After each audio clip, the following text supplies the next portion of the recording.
This is BBC News. Hello, I am Sarah Campbell. Rishi Sunak has delivered what he called a wholehearted and unequivocal apology to victims of the infected blood scandal.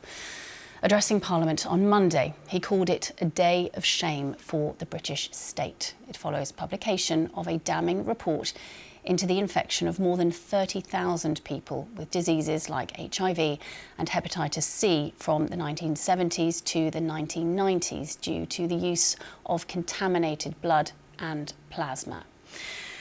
Well, with me now is David Abdo, whose father died aged 52 after having a blood transfusion. I'm also joined by Roger Newman, who was born haemophiliac and who was infected with HIV and hepatitis after receiving contaminated blood as a teenager. And also with us is Sarah Westerby, a solicitor who has 300 clients affected by the infected blood scandal. Thank you so much to all of you for joining us here. I think anybody who saw the coverage yesterday, who listened to Sir Brian Langstaff, who wrote that lengthy report, couldn't fail to have been affected by it. But of course, it's affected you so personally. Roger, I know you were there yesterday. David, I know you were there yesterday too. But Roger, starting with you, how was it being there, being surrounded by so many other people who've been through similar experiences to you?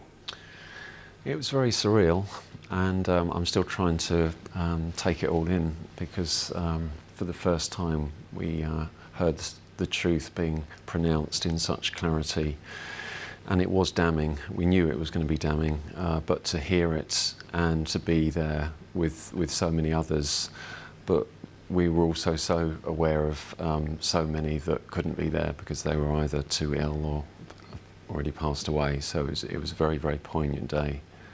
Very powerful, and yeah, we're extremely thankful for the work of the inquiry. And David, coming to you, your father, of course, couldn't be there, like so many others, as Roger was saying. How was it for you as an affected member of the family? I've always been alone. You know, it's always been that myself, my mother, you know, the family were all together as a group, and we never talked about this. Being in a place yesterday where there was so much emotion, people being in the same position, just brought to light exactly all the feelings I've had these past 30 years. And it was emotional. I'm a bit teary now, actually, but it felt as if you're not alone. And people around you were going through the exact same thing. And there was a release. There was a massive release that I felt yesterday. I was numb, but after this, you know, the event really brought to light that, you know, you should be able to talk about what you've experienced, to learn from what you experienced as well. And like so many others, you've talked about the fact that actually you couldn't talk about it, that you were told not to tell anyone about this. Now that it's so public, it's on such a global stage, actually, what happened, do you feel vindicated in a way? I do. I really do. Because it's an opportunity for me to actually say something and be a part of people that have gone through the experience. And don't be ashamed. Don't be ashamed of what we've gone through or what I've gone through as a family. Just be open.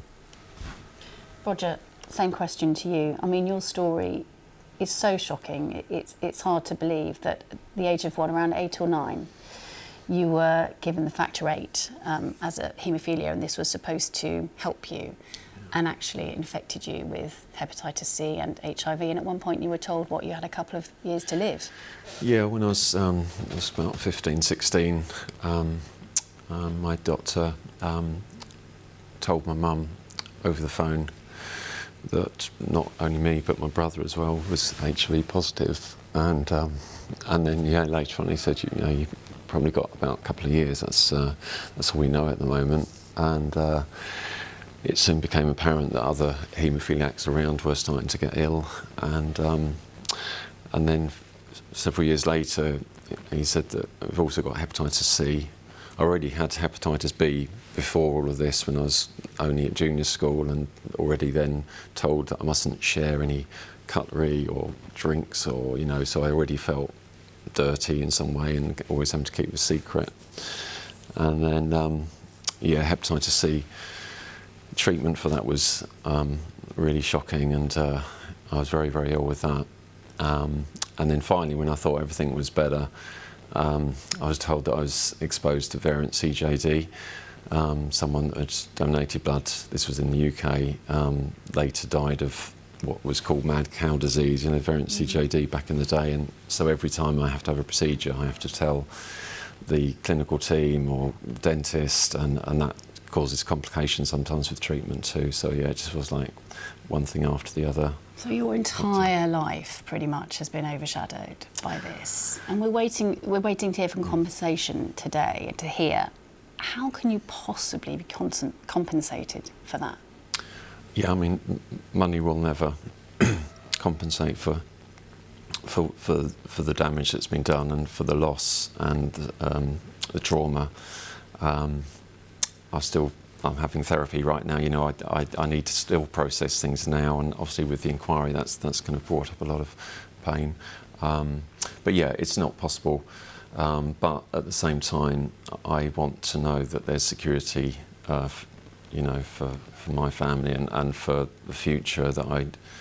And I think it's a symbol as much as anything. I think it has to be a symbol of the government actually taking some ownership and acknowledging their liability for this, which they've always denied for 30, 40 years. I'm 56 now, and I've lived with it for, most of my life. We're also joined by Sarah. You are representing something like 300 people who've been affected by this. Similar in terms of compensation, that's what we're waiting to hear today, but what are the people that you're representing? What do they need to hear from the government going forward now? I think they need to hear that compensation, the framework will be put in place swiftly.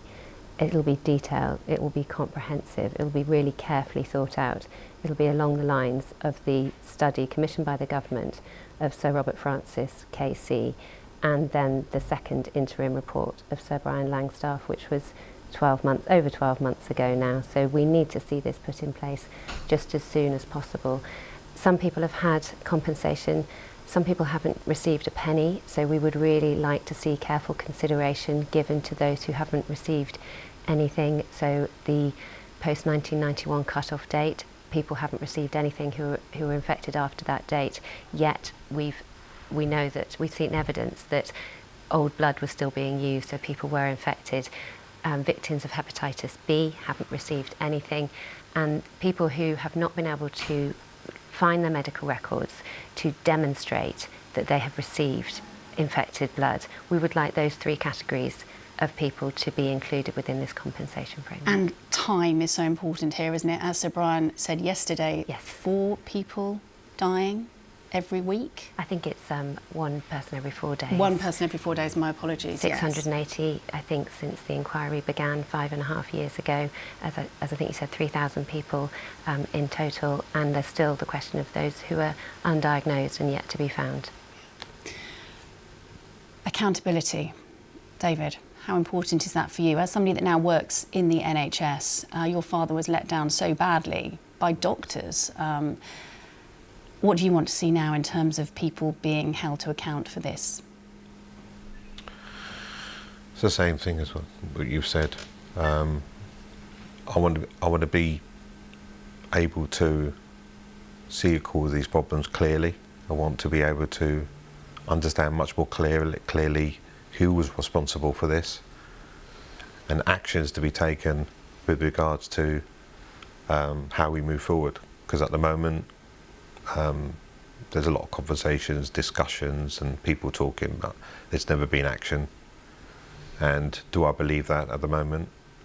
I'm hoping that I can believe that something will be done going forward, and people accountable for what they've done to people, and myself and my family. Roger, similar question to you. Does something need to be done? There have been criminal prosecutions in other countries. Should that be the case here? I think I don't really see there's an argument not to, because we've heard of stories where You know, research was done on children, you know, haemophiliac boys mainly, were given treatments to see if they would become infected because they didn't want to pay laboratories to use chimpanzees. I mean, it just sounds so far-fetched, but the evidence is there, and it is absolutely shocking. It's unbelievable that that children were used for research. Pharmaceutical companies somehow seem to have got away with a lot, it feels. But yeah, I think people that have either been involved in these decisions that have put our lives at risk and essentially killed 3,000 people, I think that they should be taken to court. I think Ken Clark, and I say Ken Clark as opposed to Sir Ken Clark because I don't think that prefix should be there anymore after the way he has treated us as a community and the way that he has told untruths over and over and again, which were totally unjustified, and they did not. His line that we don't have absolute evidence was not actually indicating the true risk of what was going on, which they knew about, and just they seem to have managed to hide behind their power and destroy evidence. I mean, in any other situation, that would be a criminal offence. Roger, David, thank you so much for coming here and telling your stories. I mean, we've heard so many of them, but each time you hear another one, it's almost difficult to believe, I think, isn't it? And Sarah, thank you as well, representing 300 clients and the news on compensation due to be announced by the government today. The next stage in a story which clearly is continuing. Thank you all.